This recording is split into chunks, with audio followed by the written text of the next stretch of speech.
ओम नमः शिवाय। नमस्कार मित्रों।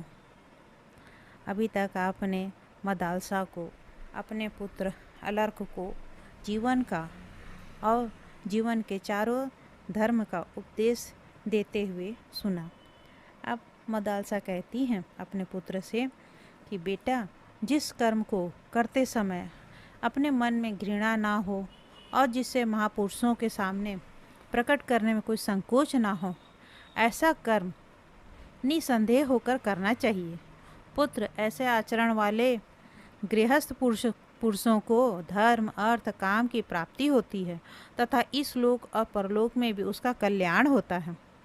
माता के इस प्रकार के उपदेश ग्रहण करने के बाद राजा ऋतुध्वज के पुत्र अलर्क ने युवावस्था में विधि पूर्वक अपना विवाह किया और अनेक पुत्रों के पिता बने और उसने यज्ञों द्वारा भगवान का यजन किया और हर समय वह पिता की आज्ञा का पालन करने में संलग्न रहता था।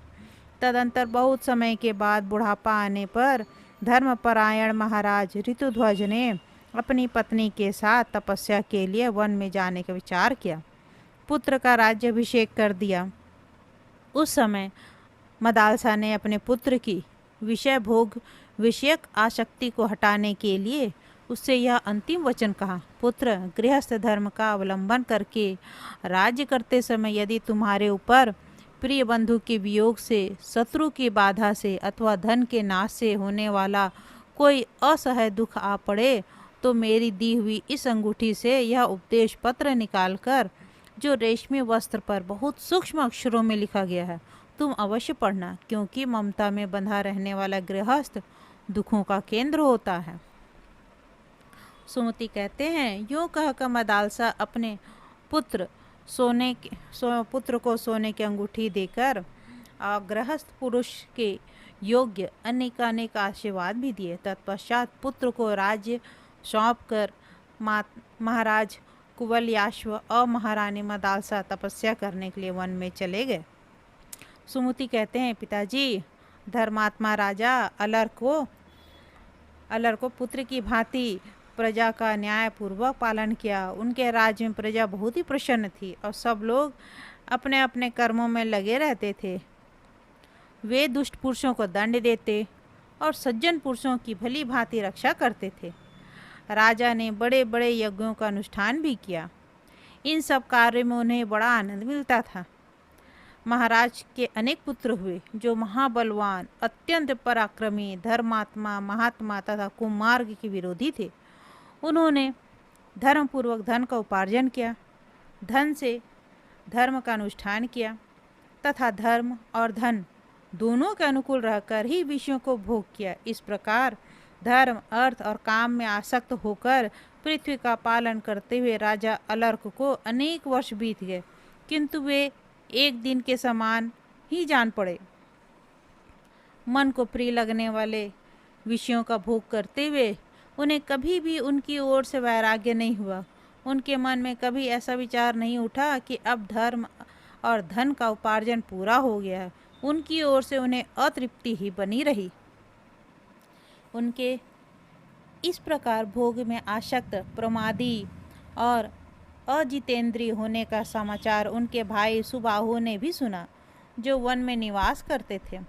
अलर्क को किस तरह का ज्ञान प्राप्त हो, इस अभिलाषा से उन्होंने बहुत देर तक विचार किया। अंत में उन्हें यही ठीक मालूम हुआ कि अलर्क के साथ शत्रुता रखने वाला किसी राजा का सहारा लिया जाए। ऐसा निश्चय करके वे अपना राज्य प्राप्त करने के उद्देश्य लेकर असंख्य बल वाहनों से संपन्न काशीराज के शरण में आए। काशीराज ने अपनी सेना के साथ अलर्क पर आक्रमण करने की तैयारी शुरू कर दी और दूत को भेजकर यह कहलाया कि अपने बड़े भाई सुबाहु को राज्य दे दो। अलर्क राजधर्म के ज्ञाता थे। उन्हें शत्रु के इस प्रकार आज्ञापूर्वक संदेश पर सुबाहु को राज्य देने की इच्छा नहीं हुई। उन्होंने काशीराज के दूत को उत्तर दिया कि मेरे बड़े भाई मेरे ही पास आकर प्रेम पूर्वक राज्य मांग लें, मैं किसी के आक्रमण के भय से थोड़ी सी भी भूमि नहीं दूंगा। बुद्धिमान सुबाहु ने भी अलर्क के पास याचना नहीं की। उन्होंने सोचा, याचना क्षत्रिय का धर्म नहीं है, या क्षत्रिय तो पराक्रम का ही धनी होता है। तब काशीराज ने अपनी समस्त सेना के साथ राजा अलर्क के राज्य पर चढ़ाई करने के लिए यात्रा की। उन्होंने अपने समीपवर्ती राजाओं से मिलकर उनके सैनिकों द्वारा आक्रमण किया और अलर्क की सीमावर्ती नरेश को अपने अधीन कर लिया। फिर अलर्क के राज्य पर घेरा डालकर उनके सामंत राजाओं को सताना आरंभ किया। दुर्ग और दुर्ग के रक्षकों को भी काबू में कर लिया। किन्हीं को धन देकर, किन्हीं को फूट डालकर और किन्हीं को समझा बुझाकर ही अपना वशवर्ती बना लिया। इस प्रकार शत्रु मंडली से पीड़ित राजा अलर्क के पास बहुत थोड़ी सी सेना रह गई। खजाना भी घटने लगा। शत्रु ने उनके नगर पर घेरा डाल दिया। इस तरह प्रतिदिन कष्ट पाने और कोष क्षीण होने के से राजा को बड़ा खेद हुआ। उनका चित्त व्याकुल हो उठा। जब वे अत्यंत वेदना से व्यथित हो उठे, तब सहसा उन्हें उस अंगूठी का स्मरण हो आया जिसे ऐसे ही अवसरों पर उपयोग करने के लिए उनकी माता मदालसा ने दिया था। तब स्नान करके पवित्र होकर उन्होंने ब्राह्मणों से स्वस्तिक वाचन कराया और अंगूठी से वह उपदेश पत्र निकाल कर देखा। उनके अक्षर बहुत स्पष्ट थे। राजा ने उसमें लिखे हुए माता के उपदेशों को पढ़ा, जिसमें उनके समस्त शरीर में रोमांच हो आया और आंखें प्रसन्नता से खिल उठी। वह उपदेश इस प्रकार थे। संग अर्थात आसक्ति का सब प्रकार से त्याग करना चाहिए, किंतु यदि उसका त्याग न किया जा सके तो सत्पुरुषों का संग करना चाहिए, क्योंकि सत्पुरुषों का संग ही उसकी औषधि है। कामना को सर्वथा छोड़ देना चाहिए, परंतु यदि वह छोड़ी ना जा सके तो मुमुक्षा अर्थात मुक्ति की इच्छा के प्रति कामना करनी चाहिए, क्योंकि मुमुक्षा ही उस कामना को मिटाने की दवा है। इस उपदेश को अनेक बार पढ़कर राजा ने सोचा, मनुष्य का कल्याण कैसे होगा? मुक्ति की इच्छा जागृत करने पर, और मुक्ति की इच्छा जागृत होगी सत्संग से। ऐसा निश्चय करके वे सत्संग के लिए चिंतित हुए और अत्यंत आर्त भाव से आसक्ति रहित, पाप शून्य तथा परम सौभाग्यशाली महात्मा दत्तात्रेय जी की शरण में गए। उनके चरणों में प्रणाम करके राजा ने उनका पूजन किया और न्याय के अनुसार कहा, हे ब्राह्मण, आप शरणार्थी को शरण देने वाले हैं, मुझ पर कृपा कीजिए। मैं भोगों में अत्यंत आसक्त एवं दुख से आतुर हूँ, आप मेरा दुख दूर कीजिए। दत्तात्रेय जी बोले, राजन, मैं अभी तुम्हारा दुख दूर करता हूँ। सच सच बताओ, तुम्हें किस लिए दुख हुआ है? अलर्क ने कहा, भगवान, इस शरीर के बड़े भाई यदि राज्य लेने की इच्छा रखते हैं तो यह शरीर तो 5 भूतों का समुदाय मात्र है। गुण की ही गुणों में प्रवृत्ति हो रही है, अतः मेरा उसमें क्या है? शरीर में रहकर भी वे और मैं दोनों ही शरीर से भिन्न हैं। यह हाथ आदि कोई भी अंग जिसका नहीं है, मांस हड्डी नाड़ियों के विभाग से भी जिसका कोई संपर्क नहीं है, उस पुरुष का इस राज्य में हाथी, घोड़े, रथ और कोष आदि से किंचित भी क्या संबंध है? इसलिए ना तो मेरा कोई शत्रु है, ना मुझे दुख या सुख होता है, और ना नगर तथा कोष से ही मेरा कोई संबंध है। यह हाथी, घोड़े आदि की सेना न सुबाहु की है, न दूसरे किसी की है, और ना ही मेरी ही है। जैसे कलसी, घट और कमंडलू में एक ही आकाश है, तो भी पात्र भेद से अनेक सा दिखाई देता है, उसी प्रकार सुबाहु, काशीराज और मैं भिन्न भिन्न शरीर में रहकर भी एक ही हैं। शरीरों के भेद से ही भेद की प्रतीति होती है। पुरुष की बुद्धि जिस जिस वस्तु में आसक्त होती है, वहाँ से वह दुख ही ला कर देती है। मैं तो प्रकृति से परे हूँ, अतः ना दुखी हूँ ना सुखी हूँ। प्राणियों का भूतों के द्वारा जो पराभाव होता है वही दुखमय है। तात्पर्य यह है कि जो भौतिक भोगों से ममता के कारण आसक्त है वही सुख और दुख का अनुभव करता है। दत्तात्रेय जी बोले, हे नरश्रेष्ठ, वास्तव में ऐसी ही बात है। तुमने जो कुछ कहा बिल्कुल सही कहा है। ममता ही दुख का और ममता का अभाव ही सुख का कारण है। मेरे प्रश्न करने मात्र से तुम्हें यह उत्तम ज्ञान प्राप्त हो गया, जिसने ममता की प्रतीति को सेमर की रुई की भांति उड़ा दिया। मनुष्य के हृदय देश में अज्ञान रूपी महान वृक्ष खड़ा है। वह अहंता रूपी अंकुश से उत्पन्न हुआ।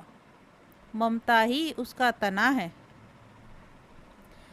गृह और क्षेत्र उसकी ऊंची ऊंची शाखाएं हैं। स्त्री और पुत्र आदि पल्लव हैं। धन धान्य रूप बड़े बड़े पत्ते हैं। वह अनादिकाल से बढ़ता चला आ रहा है। पुण्य और पाप उसके आदि पुष्प हैं। सुख और दुख महान फल हैं। वह मोक्ष के मार्ग को रोककर खड़ा है। अज्ञानियों का संग ही उस वृक्ष के लिए सिंचाई का काम करता है।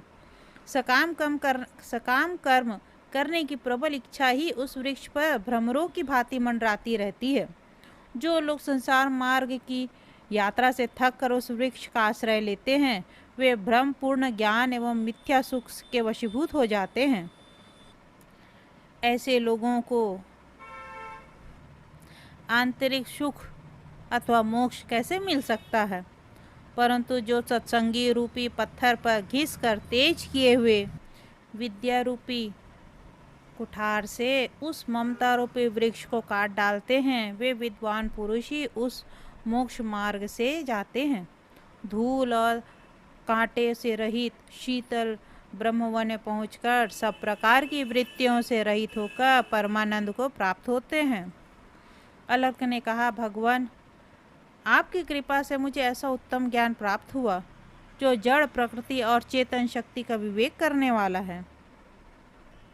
किंतु मेरा मन विषयों के वशीभूत है, अतः वह इस ज्ञान में स्थिर नहीं रह पाता। मैं नहीं जानता कि इस प्रकृति के बंधन से कैसे छूट सकूंगा, कैसे मेरा इस संसार में फिर जन्म ना हो, किस प्रकार मैं निर्गुण भाव को प्राप्त हूँ और कैसे सनातन ब्रह्म के साथ एकता को प्राप्त करूं। हे ब्राह्मण, मुझे ऐसा ही उत्तम योग बताइए जिससे मैं मुक्त हो सकूं। इसके लिए मैं आपके चरणों में मस्तक रखकर याचना करता हूँ, क्योंकि आप जैसे संतों का संग ही मनुष्यों का परम उपकार करने वाला है। दत्तात्रेय जी बोले, राजन, योगी को ज्ञान की प्राप्ति होकर जो उसका अज्ञान से वियोग होता है वही मुक्ति है, और वही ब्रह्म के साथ एकता एवं प्राकृत गुणों की पृथक होना है। मुक्ति होती है योग से, योग प्राप्त होता है सम्यक ज्ञान से, सम्यक ज्ञान होता है वैराग्य जनक दुख से, और दुख होता है ममता के कारण स्त्री पुत्र धन आदि में चित्त की आसक्ति होने से। अतः मुक्ति की इच्छा रखने वाला पुरुष आसक्ति को दुख का मूल समझकर यत्नपूर्वक त्याग दे। आसक्ति न होने पर यह मेरा है ऐसी धारणा दूर हो जाएगी। ममता का भाव सुख का ही साधक है। वैराग्य से संसारिक विषयों में दोष का दर्शन होता है। ज्ञान से वैराग्य और वैराग्य से ज्ञान होता है। जहाँ रहना हो वही घर है, जिससे जीवन चले वही भोजन है, और जिससे मोक्ष मिले वही ज्ञान बताया गया है। इसके सिवा सब अज्ञान है। हे राजन, पुण्य और पापों को भोग लेने से, नित्य कर्मों का निष्काम भाव से अनुष्ठान करने से, अपूर्व का संग्रह ना होने से तथा पूर्व जन्म के किए हुए कर्मों का क्षय हो जाने से मनुष्य बारंबार देह के बंधन में नहीं पड़ता। राजन, यह तुमने ज्ञान के विषय में कुछ बातें बतलाई गई। अब उस योग का वर्णन सुनो जिसे प्राप्त कर योगी पुरुष सनातन ब्रह्म से कभी पृथक नहीं होता। योगियों को पहले आत्मा अर्थात बुद्धि के द्वारा आत्मा अर्थात मन को जीतने की चेष्टा करनी चाहिए, क्योंकि उसको जीतना बहुत कठिन है। अतः उस पर विजय पाने के लिए सदा ही यत्न करना चाहिए। इसका उपाय बतलाता हूँ, सो सुनो। प्राणायाम के द्वारा राग आदि दोषों का, धारणा के द्वारा पाप का, प्रत्याहार के द्वारा विषयों का और ध्यान के द्वारा ईश्वर विरोधी गुणों का निवारण करें। जैसे पर्वतीय धातु को आग में तपाने से उनके दोष जल जाते हैं, उसी प्रकार प्राणायाम करने से इंद्रिय जनित दोष दूर हो जाते हैं। अतः योग के ज्ञाता पुरुष को पहले प्राणायाम का ही साधन करना चाहिए। प्राण और अपान वायु को रोकने का नाम ही प्राणायाम है। यह लघु, मध्य और उत्तरीय के भेद से 3 प्रकार के बताए गए हैं। अलर्क, अब मैं उसकी मात्रा बतलाता हूँ, सुनो। लघु प्राणायाम 12 मात्रा का होता है। इससे दूनी मात्रा का मध्यम और तिगुनी मात्रा का उत्तरीय अथवा उत्तम बताया गया है। पलकों को उठाने और गिराने में जितना समय लगता है वही प्राणायाम की संख्या के लिए मात्रा कहा गया है। ऐसे ही 12 मात्राओं का लघु नामक प्राणायाम होता है। प्रथम प्राणायाम के द्वारा श्वेद अर्थात पसीने को, मध्यम के द्वारा कंप को और तृतीय प्राणायाम के द्वारा विषाद को जीते हैं अर्थात उस पर विजय प्राप्त करते हैं। इस प्रकार क्रमशः इन 3 दोषों पर विजय प्राप्त करें। जैसे सिंह, व्याघ्र और हाथी सेवा के द्वारा कोमल हो जाते हैं, उनकी कठोरता दब जाती है, उसी प्रकार प्राणायाम करने से प्राण योगी के वश में हो जाता है। जैसे हाथीवान मतवाले हाथी को भी वश में करके उसे इच्छा अनुसार चलाता है, उसी प्रकार योगी वश में किए हुए प्राण को अपनी इच्छा के अधीन रखता है।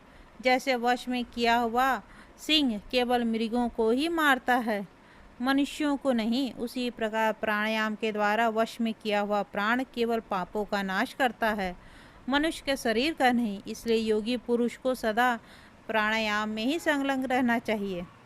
हे राजन, ध्वस्ति, प्राप्ति, संवित और प्रसाद ये मोक्ष रूपी फल प्रदान करने वाली प्राणायाम की 4 अवस्थाएं हैं। अब क्रमशः इनके स्वरूप का वर्णन करता हूँ। जिस अवस्था में शुभ और अशुभ सभी कर्मों का फल क्षीण हो जाए और चित्त की वासना नष्ट हो जाए, उसका नाम ध्वस्ति है। जब योगी इस लोक में और परलोक के भोगों के प्रति लोभ और मोह उत्पन्न करने वाली समस्त कामनाओं को रोककर सदा अपने आप में ही संतुष्ट रहता है, वह निरंतर रहने वाली प्राप्ति नामक अवस्था है। जिस प्रकार जिस समय योगी सूर्य, चंद्रमा, नक्षत्र और ग्रहों के समान प्रभावशाली होकर उत्तम ज्ञान संपत्ति प्राप्त करता है और उस ज्ञान संपत्ति से भूत भविष्य की बातों को तथा दूर स्थित एवं अदृश्य वस्तुओं को भी जान लेता है, उस समय प्राणायाम की संवित नामक अवस्था होती है। जिस प्राणायाम से मन, 5 प्राणवायु, संपूर्ण इंद्रियां और इंद्रियों के विषय प्रसाद को प्राप्त होते हैं, वह उसकी प्रसाद अवस्था है। हे राजन, अब प्राणायाम का लक्षण तथा योगाभ्यास में निरंतर प्रवृत्त रहने वाले योगी के लिए विहित आसन बतलाता हूँ। पद्मासन, अर्धासन, स्वस्तिकासन आदि आसनों में बैठकर मन ही मन प्रणव का चिंतन करते हुए योगाभ्यास करना चाहिए। शरीर को समभाव से रखें, आसन भी सम हो। दोनों पैरों को समेटकर दोनों जांघों को आगे की ओर स्थिर करें। मुंह को बंद किए रहें। एड़ियों को इस प्रकार रखें जिससे वे लिंग और अंडकोश का स्पर्श ना कर सके। मन और इंद्रियों को संयम में रखते हुए स्थिर रहें। मस्तक को कुछ ऊंचा करके रखें। दांतों से स्पर्श ना होने दें। अपनी नासिका के अग्रभाग पर दृष्टि रखते हुए अन्य दिशाओं की ओर ना देखें। रजोगुण की वृत्ति को भली भांति आच्छादित करके निर्मल सत्व में स्थिर हो योग वेत्ता पुरुष योग का अभ्यास करें। इंद्रिय, प्राण आदि और मन को उनके विषय से हटाकर प्रत्याहार आरंभ करें। जैसे कछुआ अपने सब अंगों को समेट लेता है, उसी प्रकार समस्त कामनाओं को संकुचित कर लेता है। वह निरंतर आत्मा में ही रमण करने वाला एकमात्र परमात्मा में स्थिर हुआ पुरुष अपने आत्मा में ही आत्मा का साक्षात्कार करता है। विद्वान पुरुष बाहर भीतर की शुद्धि का संपादन करके कंठ से लेकर नाभि तक शरीर को प्राण वायु से परिपूर्ण करते हुए प्राणायाम आरंभ करता है। प्राणायाम 12 हैं, उन्हीं को धारणा भी कहते हैं। तत्वदर्शी योगियों ने योग में 2 धारणाएं बतलाई हैं। उनके अनुसार योग में प्रवृत्त हुए नियतात्मा योगी के सभी दोष नष्ट हो जाते हैं तथा वह स्वस्थ भी हो जाते हैं। वह परम ब्रह्म परमात्मा को अप्राकृतिक गुणों को पृथक पृथक देखता है, व्योम से लेकर परमाणु तक का साक्षात्कार करता है तथा निष्पाप आत्मा का भी दर्शन कर लेता है। इस प्रकार प्राणायाम परायण एवं मितहारी योगी पुरुष धीरे धीरे एक एक भूमि को वश में करके दूसरे पर पैर बढ़ाएं। जैसे महल में जाते समय एक एक सीढ़ी को पार करके दूसरी पर चढ़ जाते हैं। जो भूमि अपने वश में नहीं हुई है उसमें जाने से वह दोष, रोग आदि दुख तथा मोह को बढ़ाती है, अतः उस पर न चढ़ें। प्राणवायु के निरोध को प्राणायाम कहते हैं। अपने मन को संयम में रखने वाले योगी पुरुष शब्दादि विषयों की ओर जाने वाले इंद्रियों को उनकी ओर से योग द्वारा प्रत्याहृत निवृत्त करते हैं, इसलिए यह प्रत्याहार कहलाता है। योगी महर्षियों ने इस विषय में ऐसा उपाय भी बतलाया है जिससे योगाभ्यासी पुरुष को रोग आदि दोष नहीं होते। जैसे जलार्थी मनुष्य यंत्र और नली आदि की सहायता से धीरे धीरे जल पीते हैं, उसी प्रकार योगी पुरुष श्रम को जीतकर धीरे धीरे वायु का पान करते हैं। पहले नाभि में, फिर हृदय में, तदंतर तीसरे स्थान वक्ष स्थल में, उसके बाद क्रमशः कंठ, मुख, नासिका के अग्रभाग, नेत्र, भौहें, मध्य भाग तथा मस्तक में प्राण वायु को धारण करके उसके बाद परम ब्रह्म परमात्मा में उसकी धारणा करनी चाहिए। यह सबसे उत्तम धारणा मानी गई है। इन 10 धारणाओं को प्राप्त होकर योगी अविनाशी ब्रह्म की सत्ता को प्राप्त होता है। राजन, सिद्धि की इच्छा रखने वाला योगी पुरुष बड़े आदर के साथ योग में प्रवृत्त हो। वह अधिक खाए हुए अथवा खाली पेट, थका और व्याकुल चित्त न हो। जब अधिक सर्दी या अधिक गर्मी पड़ती हो, सुख दुख आदि द्वंद्वों की प्रबलता हो अथवा बड़े जोर की आंधी चलती हो, ऐसे अवसरों पर ध्यान परायण होकर योग का अभ्यास नहीं करना चाहिए। कोलाहल पूर्ण स्थान में, आग और पानी के समीप, पुरानी गौशाला में, चौराहे पर, सूखे पत्तों के ढेर पर, नदी में, शमशान भूमि में जहाँ सर्पों का निवास हो, वहाँ भयपूर्ण स्थान में, कुएं के तट पर, मंदिर में तथा दीमकों की मिट्टी के ढेर पर, इन सब में तत्वज्ञ पुरुष योगाभ्यास न करें।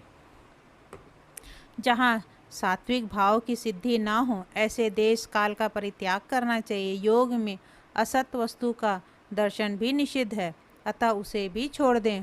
जो मूर्खतावश उक्त स्थानों की परवाह न करके वहीं योगाभ्यास करता है, उसके कार्य में विघ्न डालने के लिए बहरापन, जड़ता, स्मरण शक्ति का नाश, गूंगापन, अंधापन और ज्वर आदि अनेक दोष तत्काल प्रकट हो जाते हैं। यदि प्रमादवश योगी के सामने ये दोष प्रकट हों तो उसका नाश करने के लिए जिस चिकित्सा की आवश्यकता है उसे सुनो।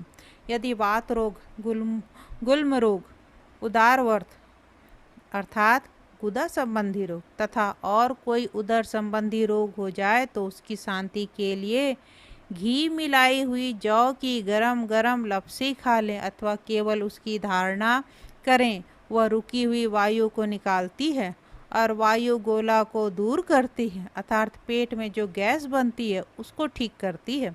इस प्रकार जब शरीर में कम पैदा हो तो मन में बड़े भारी पर्वत की धारणा करें। बोलने में रुकावट होने पर वाग्देवी की और बहरापन आने पर श्रवण शक्ति की धारणा करें। इसी प्रकार प्यास से पीड़ित होने पर ऐसी धारणा करें कि जीवा पर आम का फल रखा हुआ है और उससे रस मिल रहा है। तात्पर्य यह है कि जिस जिस अंग में रोग पैदा हो वहाँ वहाँ उसमें लाभ पहुँचाने वाली धारणा करें। गर्मी में सर्दी की और सर्दी में गर्मी की धारणा करें। धारणा के द्वारा ही अपने मस्तिष्क पर काठ की कील रखकर दूसरे काष्ठ के द्वारा उसे ठोकने की भावना करें। इससे योगी की लुप्त हुई स्मरण शक्ति का तत्काल ही आविर्भाव होता है। इसके सिवा सर्वत्र व्यापक धूलोक, पृथ्वी, वायु और अग्नि की भी धारणा करें। इससे अमानवीय शक्ति तथा जीव जंतुओं से होने वाली बाधाओं की चिकित्सा होती है। यदि कोई मानवेतर जीव योगी के भीतर प्रवेश कर जाए तो वह वायु और अग्नि की धारणा करके उसे अपने शरीर के भीतर ही जला डालते हैं। हे राजन, इस प्रकार योगवेत्ता पुरुष को सब प्रकार से अपनी रक्षा करनी चाहिए, क्योंकि यह शरीर धर्म, अर्थ, काम और मोक्ष चारों पुरुषार्थों का साधक है। योग वृत्ति के लक्षणों को बतलाने तथा उन पर गर्व करने से योगी का विज्ञान लुप्त हो जाता है, अर्थात जो अहंकार करता है उसका ज्ञान समाप्त हो जाता है। इसलिए उन प्रवृत्तियों को गुप्त रखना ही चाहिए। चंचलता का ना होना चाहिए, निरोग रहना, निष्ठुरता न धारण करना, उत्तम सुगंध का आना, मल मूत्र कम होना, शरीर में कांति, मन में प्रसन्नता और वाणी के स्वर में कोमलता का उदय होना, ये सब योग प्रवृत्ति के प्रारंभिक चिन्ह हैं। यदि योगी को देखकर लोगों के मन में अनुराग हो, परोक्ष में सब लोग उसके गुणों का बखान करने लगे और कोई भी जीव जंतु उससे भयभीत ना हो, तो यह योग में सिद्धि प्राप्त होने की उत्तम पहचान है। जिसे अत्यंत भयानक सर्दी, गर्मी आदि से कोई कष्ट नहीं होता तथा जो दूसरों से भयभीत नहीं होता, सिद्धि उसके निकट खड़ी रहती है। दत्तात्रेय जी कहते हैं, आत्म साक्षात्कार के समय योगी पुरुष के समक्ष जो विघ्न उपस्थित होते हैं उसका मैं संक्षेप में वर्णन करता हूँ। उस समय वह सकाम कर्म करना चाहता है और मानवीय भोगों की अभिलाषा करता है। दान के उत्तम से उत्तम फल, स्त्री, विद्या, माया, सोना, चांदी आदि धन, सोने आदि के अतिरिक्त वैभव, स्वर्गलोक, देवत्व, इंद्रत्व, रसायन संग्रह, उसे बनाने की क्रिया, हवा में उड़ने की शक्ति, यज्ञ, जल और अग्नि में प्रवेश करना, श्राद्धों तथा समस्त दानों का फल तथा नियम, व्रत, इष्ट, पूर्त एवं देव पूजा आदि से मिलने वाले फलों की इच्छा करता है। जब चित्त की ऐसी अवस्था हो तो योगी उसे कामनाओं की ओर से हटाए और परम ब्रह्म के चिंतन में लगाए। ऐसा करने पर उसे विघ्नों से छुटकारा मिल जाता है। अब अगले अंक में मैं बताऊंगी कि योग करने में कौन कौन से विघ्न आते हैं और उस विघ्न से बचने के क्या क्या उपाय हैं। आशा है आप लोगों को मेरी यह मार्कंडेय महापुराण पसंद आ रही होंगी। धन्यवाद।